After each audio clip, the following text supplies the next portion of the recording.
এখন মর্নিং বলা যেতেই পারে, কারণ এখন সকাল 11টা বাজে। আজকের ভিডিওটা একটু লেট করে শুরু করলাম। তো সকালে ব্রেকফাস্ট হয়ে গেছে, বাবু এখন পড়তে বসেছে।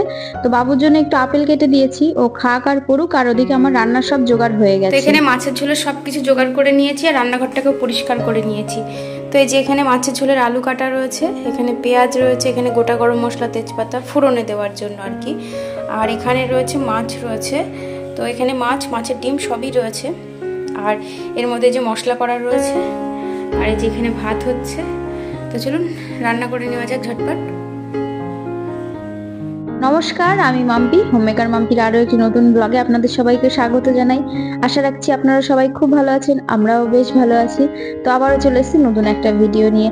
আশা করছি ভিডিওটি আপনাদের খুব ভালো লাগবে। তো এইদিকে আমি রান্না বসিয়ে দিয়েছি। আজকে মাছের ঝোল করব, আর তার সঙ্গে একটা তরকারিও করব। তরকারিটা পরে করব, আগে মাছের ঝোলটা করে নিই। আর আজকের মাছটা একটু পেঁয়াজ দিয়ে করব। অন্যান্য দিন মানে বেশিরভাগ সময়ই না আমি পেঁয়াজ রসুন ছাড়াই মাছ করি। যদিও রসুন নেই, তবু একটু পেঁয়াজ দিচ্ছি, তার কারণ যেহেতু মাছের ডিম রয়েছে অনেকটা। তো আর মাছের ডিমটা না আলাদা করে করলাম না, মানে একসঙ্গে মাছের ডিম দিয়ে ঝোল করব। তো সেই জন্য একটু দিয়েছি, পেঁয়াজ দিয়েছি আর কি। আর এটা হচ্ছে জ্যান্ত বড় পাকা কাতলা, তো সেখান থেকেই মাছ কাটা রয়েছে, জ্যান্ত মাছই। তবে আজকে আর সবজি টবজি দিলাম না মাছের ঝোলের মধ্যে, যেহেতু ডিমটা রয়েছে ওই জন্য।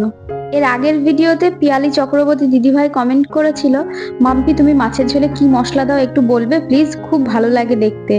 বেশিরভাগ সময়ই আমি মশলার মধ্যে একদম সিম্পল আদা জিরে লঙ্কা বাটা দিই। কাঁচা পাকা যে লঙ্কাগুলো হয়, মানে যে কাঁচা লঙ্কাগুলোই পাকা পাকা যেগুলো হয়, সেগুলো থাকলে বেশি ভালো হয়। সেগুলো যদি বাজার থেকে নিয়ে আসে সেগুলোই দিই, আর না থাকলে দু একটা শুকনো লঙ্কা দু একটা কাঁচা লঙ্কা মিক্সড করে দিই। এতে খেতেও স্বাদটাও ভালো হয়, কালারটাও খুব ভালো আসে। আর তার সঙ্গে কিছু কিছু সময় আমি টমেটো পেস্ট করে দিই একেবারে। যে যে তরকারিতে টমেটো দিতে হয়, তো সেগুলোকে আমি একবারে মিক্সির মধ্যে টমেটো দিয়ে দিই, তাহলে কালারটা খুব ভালো আসে। আমি কোনোদিনও প্যাকেটের গুঁড়ো মশলা খাই না, আর ওই কাশ্মীরি লাল লঙ্কার গুঁড়ো, তারপরে এই মশলা ও মশলা কোনো মশলাই খাই না। একদম নর্মাল সিম্পল যেরকম ঘরোয়া রান্নাগুলোতে যে যে রান্নার মশলাগুলো যায় আর কি, তো সেইগুলোই দিই। যেরকম গোটা ধনে গোটা জিরে সবকিছু, গোটা গরম মশলা সব আমার বাড়িতে থাকে, তো সেগুলোকেই মিক্সিতে পেস্ট করে আমি দিই। আর এর আগের ভিডিওতে বৈশালীনাথ দিদিভাই কমেন্ট করেছিল, মাম্পি তুমি হয়তো মাছের ঝোল স্পেশালিস্ট কি জানি না, তবে আর 5 জন যেরকম রান্না করে সেরকমই একদম নর্মাল মশলা দিয়ে রান্না করি। তবে হ্যাঁ, কিছু কিছু রান্না খুব সিম্পল ভাবে করলেও কিছু মানুষের হাতে যেরকম খুব স্বাদ হয়। আমার মা যেরকম স্পেশালি মাংসটা এত ভালো রান্না করে, আমি যত ভালোই রান্না করার চেষ্টা করি না কেন, মায়ের মতো মাটন আমি কোনোদিনও রান্না করতে পারি না। মা ওটার জন্য একেবারে স্পেশালিস্ট। তবে মাছের ঝোল ভালো রান্না করার আর একটা কারণ আছে। ছেলে যখন খুব ছোট ছিল, আমার বাড়িতে তো কেউ নেই, আর মাছের ঝোল ভাত করলে দেখবেন তেমন একটা কিছু প্রয়োজন হয় না। তো ওই সেই ছোট থেকে, মানে আমার ছেলে হওয়ার পর থেকে ওই মাছের ঝোল ভাত করতে করতেই আমার মনে হয় মাছের ঝোলের রান্নার কায়দাটা বুঝে গেছি, আর ওই জন্যই হয়তো মাছের ঝোল রান্নাটা ভালো হয়। আর আমরা বাঙালিরা মাছে ভাতে বাঙালি যেহেতু, প্রতিদিন বাড়িতে মাছের ঝোল ভাত হলে আর তেমন কিছু প্রয়োজন হয়ও না। মাছটা সবারই ভীষণ পছন্দেরই হয়। তবে আমার জানি না কেন এখন মাছ মাংসের থেকেও নিরামিষ তরি তরকারি খেতে বেশি ভালো লাগে।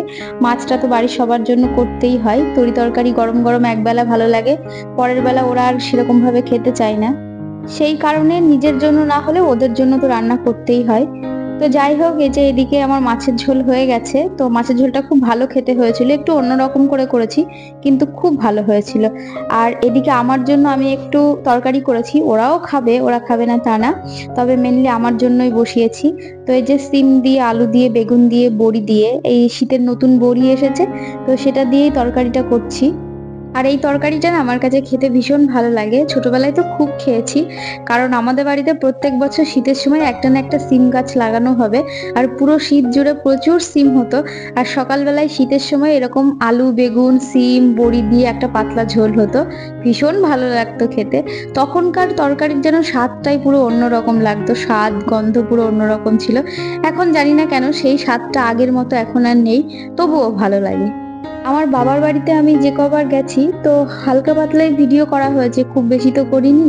তবে আপনারা হয়তো দেখেছেন, ওটা আমার বাবা বেশি বছর হয়নি ওই বাড়িটা করেছে। তার আগে আমাদের যে পুরনো বাড়ি ছিল, মানে আমাদের ছোটবেলাটা আর কি যে বাড়িতে কেটেছে, সেই বাড়িতে অনেক জায়গা ছিল। তো সেই বাড়ির উঠানে অনেক শাকসবজি, অনেক গাছ, অনেক রকম গাছ ছিল। তো আমাদের বাড়ির পুরো চারিপাশ দিয়ে অনেক পেঁপে গাছ লাগানো ছিল। পাড়ার সবাই এসে পেঁপে নিয়ে যেত খাওয়ার জন্য, আর আমরাও প্রচুর পেঁপে খেতাম।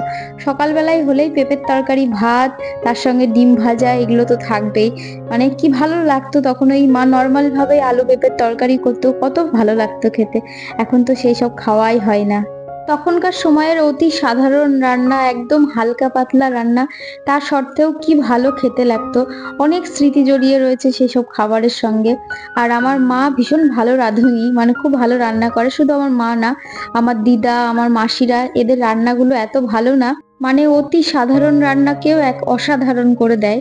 ভীষণ ভালো লাগে। এখন তো মানুষ অনেক বেশি ফেন্সি খাবার খেতে বেশি ভালোবাসে, এখনকার জেনারেশন, এখনকার বাচ্চারা। তো আমার পার্সোনালি এত আমি মিস করি সেই সব দিনে সেই শাক সবজি তরি তরকারি, এখন একদম খাওয়া হয় না। এখনকার দিনের বাঙালিরা নিজেদের কালচারের খাবার ছেড়ে, নিজেদের যে অথেন্টিক খাবারগুলো রয়েছে সেগুলো ছেড়ে বাকি সব দেশের, সব রাজ্যের, সব জায়গাকার সব রকম খাবার খেতে বেশি পছন্দ করে। আর এখন সেই কারণেই হয়তো মানুষের এত রোগ। ওই যে কথাই আছে না, যুগ পাল্টেছে, হাওয়া বদলেছে, মানুষও বদলাচ্ছে, মানুষের রুচি পছন্দ স্বাদ সবকিছুই বদলাচ্ছে। যাই হোক, পরিবর্তন সমাজের নিয়ম, সবাই যেভাবে চলছে সেভাবেই চলতে হবে, না হলে সবাই ব্যাকডেটেড বলবে। তো যাই হোক, সবকিছুই খাই না কোনো কিছু তা না, তবে পছন্দের কিছু জিনিস থাকে যেগুলো ছোটবেলা থেকে খেয়ে এসেছি, সেগুলো সারা জীবন পছন্দের ছিল, আর সেগুলো থাকবেই অবশ্যই।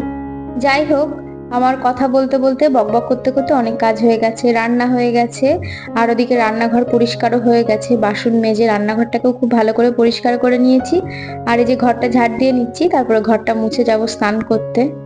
এর আগের ভিডিওতে অনেক কজন কমেন্ট করেছে যে তুমি যে 11 প্রোডাক্টের রিভিউ করে দিলে, তো সেটা কি ব্র্যান্ড প্রমোশন ছিল, আর অ্যাড কিভাবে দাও বা অ্যাড কিভাবে তোমার কাছে এলো। তো এই সম্বন্ধে অনেকজন কমেন্ট করেছে, জানতেও চেয়েছে। তো আমি বলে দিচ্ছি, হ্যাঁ ওগুলো ব্র্যান্ড প্রমোশনের ভিডিও। আর একজন আমাকে জিজ্ঞেস করেছে যে ওগুলো অ্যাডগুলো কি করে পাও। তো কোম্পানির লোকরা আমাদের সঙ্গে যোগাযোগ করেন, তো আমরা তো তাদের অ্যাড্রেস জানি না, আর তাদের সঙ্গে কিভাবে বা যোগাযোগ করব। তো তারাই আমাদের চ্যানেলের মারফতে আমাদের সঙ্গে যোগাযোগ করেন, তারপরে তাদের যে টার্ম অ্যান্ড কন্ডিশন থাকে সেটা আমাদের বলে, তো তারপরে সেই হিসেবে ওনাদেরকে ভিডিও বানিয়ে দেওয়া হয়।